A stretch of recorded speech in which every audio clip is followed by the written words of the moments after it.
तो पहले कर लो परहेज। मैं अभी पिछले दिनों में राजस्थान में गुजरात दौरे पर जा रहा था। तो पाली एक शहर है, वहाँ पेट्रोल पंप पर पेट्रोल लेने लगा। मैं उधर पहाड़ की तरफ देख रहा था तो एक आदमी आया,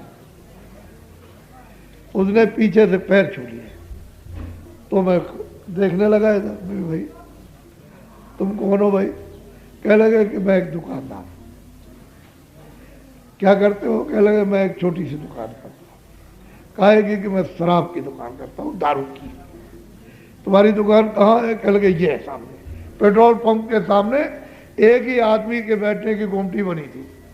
उसने कहा ये हमारी दुकान, और 1 नंबर का धंधा करता हूँ।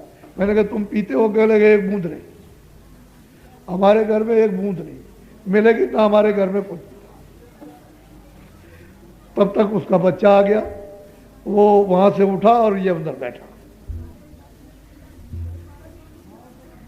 अब वो कहा महाराज मैं जा रहा हूँ, काम से जरा जाना। अच्छा, बच्चे को बुलाया, बच्चा ये तुम्हारी दुकान? कह लगे ये कौन थे? कह लगे हमारे पिताजी। तो ये काहे की दुकान? कह लगे शराब की दुकान। तो भाई तुम पीते होगे, तुम्हारे घर में क्या एक बिंदरी? तो अच्छा ये बताओ कि ये दुकान पर कौन लोग लेने आते हैं, पीने आते हैं? कह लगे ब्राह्मण और बुनिया। मैंने छत्री कुछ नहीं कहा, लड़के की बात सत्य है। कह लगे ब्राह्मण बनिया, ये उसने ये कहा कि शराब में डूबे हुए और भगवान ऊपर तैर रहा। यानी आप ये देखिए उस बच्चे की भाषा, वो ज्ञान युक्त विवेक युक्त भाषा। अब आप समझ लो, जो ज्ञान देते थे, जो समाज का, जो परिवार का, जो राज का, जो धर्म का जो ज्ञान देते थे, अगर उसमें डूब जाए तो किससे ज्ञान मिलेगा? अरे भाई सत्य का ज्ञान और न्याय का ज्ञान, मतलब यह है कि अन्याय का ज्ञान किससे मिलेगा?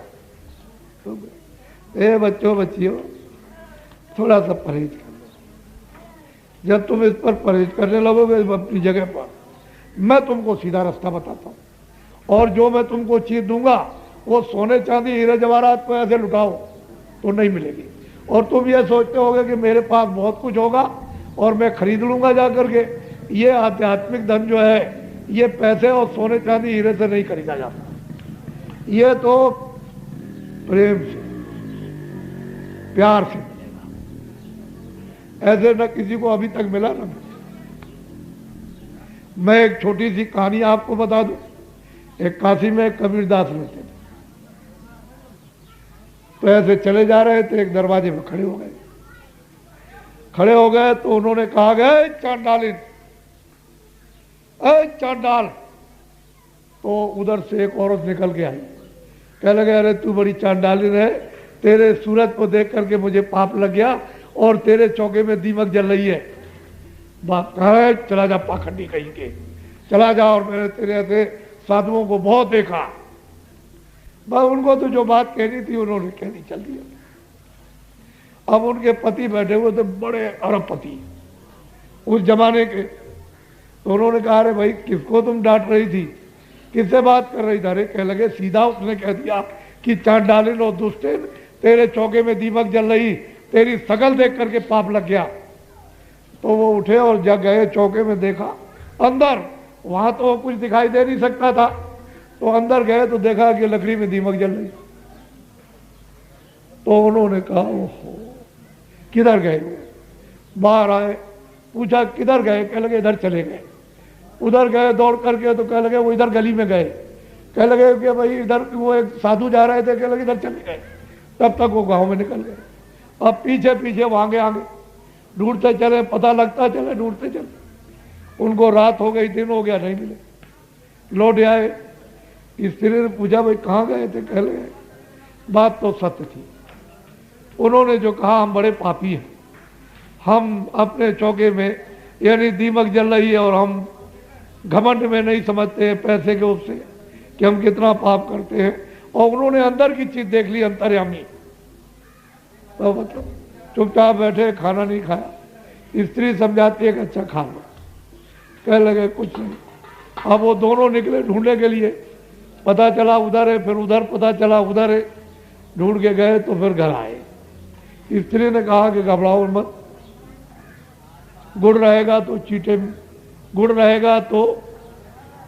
चीटे आ जाएंगे, यानी रुपया पैसा रहेगा तो महात्मा चले आए। तुम एक काम करो, मिलना चाहते हो तो भंडारा करो। तो बहुत भारी भंडारा किया उन्होंने, तमाम साधुओं को बुलाया, सबको लाखों साधुओं को खिलाया, उसमें घूम घूम कर देखा उनको, कह लगे देख लो इसमें, कह लगे वो साधु नहीं है जिन्होंने कहा था, वो नहीं, बस वो सब उनका वो खत्म हो गया। फिर ढूंढने निकले, नहीं मिले। फिर एक भंडारा किया जिसमें उन्होंने 4-5 लाख साधु बुलाए। फिर उन्होंने ढूंढा उसमें, तब उन्होंने कहा ऐसे धन से क्या लाभ, जब हम इतना बड़ा पाप करते हैं क्या हमारे साथ जाएगा, चलो चले हत्या कर ले। गए अपना घूमते फिरे, इधर उधर ढूंढा, नहीं मिले। गंगा जी के कगार पे चढ़ गए ऊपर, और गिर नहीं जा रहे थे तो महात्मा जी सर नीचे घूम रहे थे। तो इन्होंने देखा कि वही कौन घूम रहा है, तो खड़े हो गए, गिरने ही वाले थे पानी में, खड़े हो गए, उनको देखने लगे। तो उन्होंने इशारा किया, तो उतर करके वो तो गिरने का तो उनका ध्यान खत्म हो गया, इतने ही में खत्म हो गया। बुलाया, नीचे उतर के आए, एक नाव खड़ी थी उस पार गए, देखा उन्होंने कि ये तो वही महात्मा थे। चरणों में गिर पड़े, कहने लगे महाराज आप पहले क्यों नहीं मिले। आप कह लगे कि गुड़ होगा चीटे मिल जाएंगे, गुड़ होगा तो चीटे मिल जाएंगे, यानी धन होगा तो हमारे पास चले आएंगे। तो चरणों में गिर गया वो, और वही वो सेठ जिन्होंने उनके सामने ही भगवान को प्राप्त किया। तो वो दौलत जो ईश्वरीय आत्मिक संपत्ति है, वो धन दौलत सामान से नहीं, वो तो प्रेम से। महात्माओं से कोई लेना चाहे तो प्रेम से, डंडे मार के क्या मिले, डंडे मार के तो घर में भी कुछ नहीं ले सकता, बाहर की बात तो छोड़ दीजिए आप। तो दुनिया है समझती नहीं कि महात्मा किसको, कोई कहता है दाढ़ी बाल, कोई कहता है ये सफ़ेद कपड़े, कोई गेरू कपड़े, कोई पढ़ा लिखा, कोई रामायण कंठस्थ है तो गीता उसको, कोई कहते हैं कि बड़ा सोना चांदी रखता है। इसका नाम महात्मा नहीं, जिसने अपनी जीवात्मा को जगा लिया और जो परमात्मा का जो साक्षात करता है उसका मानात्मा। ऐसी मानात्माओं को आप कभी पहचान ही नहीं सकते, समझ ही नहीं सकते हो। कभी बाहर से, कभी मिल जाए दया से, कृपा कर दे, तब तो हो सकता है। तो असली बात यह है कि आप अपने गृहस्थ आश्रम में रहो। अगर कोई भी साधु बन गया तो उसको भगवान मिलने वाला नहीं। घर गृहस्थी में रहो, जो काम करते हो इस जिम्मेदारी को अपनी निभा लो। जो गृहस्थ आश्रम की 2, 4, 5 अपने बच्चे बाल बच्चों की उसको सेवा करो, और इसी में 1 घंटा समय बचाओ। 23 घंटे तो आप इसके लिए और 1 घंटे जीवात्मा के लिए, बस। बहुत सुलभ है, सीधा है, आसान है, सहज है, लेकिन अब निमित्त मात्र तो करना ही पड़ेगा। निमित्त मात्र तो कुछ करना होगा। ये तो मेहनत करते हो और उसमें निमित्त मात्र, तो मालिक की, प्रभु की खुद दया हो जाएगा। तो 2 चीज़ों का तो आप ध्यान रखो, मोटी बात ये है, नहीं तकलीफ आ रही है।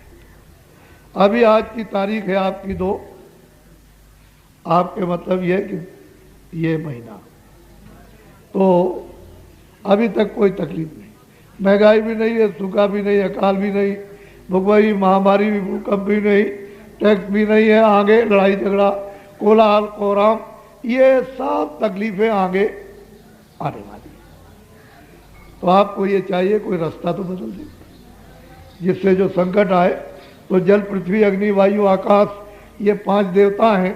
जब आप इनके नियम का उल्लंघन करोगे तो ये गंदे हो जाएंगे। तो इनमें ताकत है, शक्ति है इनमें, तो आप में क्या शक्ति, कुछ नहीं, जरा देर में पीस देंगे।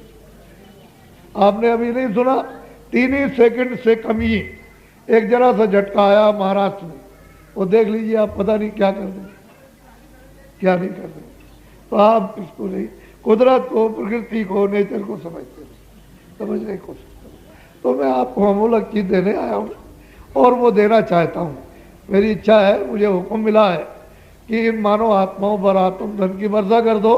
तो मैं सोचता हूँ कि पता नहीं इनका कल ही समय पूरा हो जाए तो रात को चल दे, तो एक घड़ी आधी में पुना, तुलसी संगत साथ की हरे को नवरात, योग रूपी चिंगारी जरा से उसमें पड़ जाए तो पापों का यानी ढेर सफाया, तो लाभ जीवों को मिल जाए कुछ नहीं तो ये तो बेचारे जा रहे, आपको बचाने वाला कुछ जो किया है वो सब उसके यहाँ सब है, आप उसको भूलो या याद करो, उससे कुछ नहीं होने वाला। तो आप लोग इस बात को ध्यान में रखो कि बाबा जी कोई ऐसी बात आपको बताने के लिए कि राज नियमों का उल्लंघन करो या समाज नियमों का उल्लंघन करो या परिवार नियम का उल्लंघन करो या धर्म नियम का, हम ऐसा कुछ बताने नहीं आए, ना हम ये कहने के लिए आए हैं कि हम पुराने रस्म रिवाज बिगाड़ दो, जो खराब है उसी को बना लो, जो सनातन है वो जो खराब कर दिया उसको ठीक कर लिया बस। जब ठीक हो जाओगे तो ठीक, नहीं तो खराब हो ही गया, उसमें तो मैल मिल गया, गंदगी मिल गई, कूड़ा कचरा मिल गया। अरे नाली में पहले पानी अच्छा बहता था, अब मलमूत्र का बहने लगा, तो अब उसी को ठीक करो, मलमूत्र ठीक कर लो। असली चीज तो ये है, मैं कोई ऐसी बात पढ़ाने और बताने आपको नहीं आया हूँ, मैं तो जो सही सच्ची है वो आपके सामने उसको देना चाहता हूँ, जल्दी में उसको आप ले लीजिए, अच्छा रहेगा।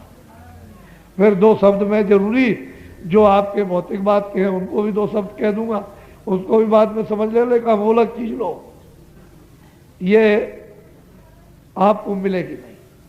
चारों तरफ घूमते फिरो, चारों तरफ घर बार छोड़ करके सब कुछ खर्चा करो, लेकिन ये चीज मिलने वाली नहीं है।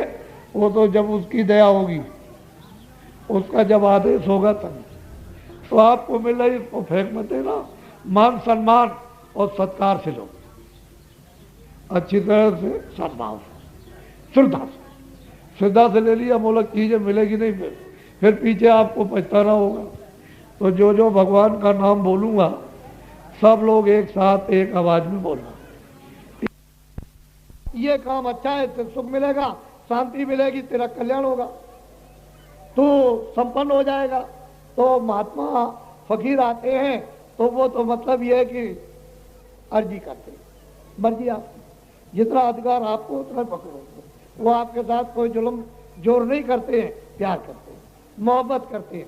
उस मोहब्बत प्यार में तुम्हारे हितों के लिए तुमको समझाते हैं, क्योंकि कर्म करने का अधिकार सबको मिला हुआ है बराबर, उसमें कोई हस्तक्षेप नहीं कर सकता, तो प्यार से तो सबको समझाया जा सकता है, तो प्यार करते हैं। तो आप लोगों को समझ में अच्छा, ये नाम नोट कर लीजिए, ये टाट वाले यार लिखा हुआ कुछ दे देंगे तो इनका आप ले लीजिए और घर में याद कर लीजिएगा, कागज फाड़ देना। और भजन और ध्यान और सुमरन थोड़ा पकाना पड़ेगा आपको, पकाने का मतलब याद करना पड़ेगा, थोड़ा रमा करना पड़ेगा, नहीं आदत बनानी पड़ेगी, कैसे भजन किया जाता है, ऐसे ध्यान किया जाता है, आंख से और कान से, और सुमरन ऐसे किया जाता है। तो थोड़ा जब पका लोगे तो वही कार्य आपके लिए सुलभ है, कठिन कुछ नहीं, लेकिन न जानने के कारण कठिन मालूम हो रहा, बहुत सुलभ, बहुत सीधा है। इस समय पर भगवान की प्राप्ति के लिए इस कलयुग में दूसरा कोई युग नहीं, ये कलयुग सरल युग है, सबके लिए, जब सबको अधिकार दिया तो आप अच्छा बोलो जय गुरुदेव।